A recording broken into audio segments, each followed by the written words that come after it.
શૈક્ષણિક સંકુલ અને પાટીદાર ભવનના સર્વ સમાજ માટેના આ સત્કર્મની સેવાઓમાં જેમનું યોગદાન પ્રાપ્ત થયું છે એવા 7 જેટલા સન્માનની દાતાશ્રીઓને સત્કાર સ્વીકારવા કથામંચ પર નિમંત્રણ આપીશ.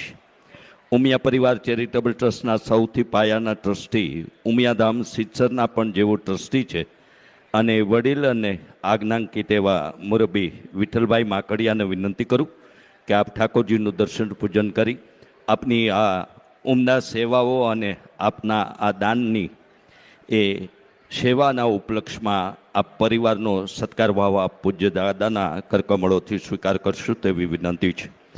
દ્વિતીય ક્રમે કાંતાબેન ધનરાજભાઈ ફલદુ જેઓ આ કેમ્પસના મુખ્ય દાતા રહ્યા છે એવા કાંતાબેન ધનરાજભાઈ ફલદુને પણ સત્કાર અને આ વંદના માટે કથામંચ પર પધારવા વિનંતી કરીશ. મહાનુભાવો આવવામાં જરા ગતિ કરશે તેવી વિનંતી કરું. મનસુખભાઈ ખીરસરિયા જેઓ રાજકોટથી ખાસ આજના પ્રસંગે આપણા અતિથિ મહેમાન તરીકે પધાર્યા છે તેવા મનસુખભાઈ ખીરસરિયા પણ કથામંચ પર પધારશે. અલ્પાબેન તથા રાજુભાઈ વાઘાણી જેઓ પણ આ કેમ્પસના દાતા રહ્યા છે. આપ સૌ જાણો જ છો કે જ્ઞાતિ ભવનનું નિર્માણ કાર્ય પાછળના ભાગે હાલ ગતિમાં શૈક્ષણિક સંકુલ જે હાલ કાર્યરત છે એમાં આ બધાનો સહયોગ યથકિંચિત રીતે પ્રાપ્ત થયો છે એમને આપણે બિરદાવી રહ્યા છીએ. વસરામભાઈ બેડિયા જેઓ પણ આ કેમ્પસના દાતા છે, ગણેશભાઈ વિરમગામા એઓ પણ આ કેમ્પસના દાતા છે, એમને પણ સત્કાર સ્વીકારવા કથામંચ પર પધારવા વિનંતી કરીશ. આ સમસ્ત કડવા પાટીદાર પરિવારના આ કથા આયોજનના મુખ્ય માધ્યમ રહેલા અને દેવભૂમિ દ્વારિકાની કથાના પૂર્વ કથા યજમાન પરમ ભગવદી રાજુભાઈ પઢિયાર જૈન વિજય ફરસાણને પણ વિનંતી કરીશ, રાજુભાઈ પઢિયારને પણ, કે આ પરિવારનો સત્કાર ભાવ સ્વીકારવા આપ કથામંચ પર પધારશો.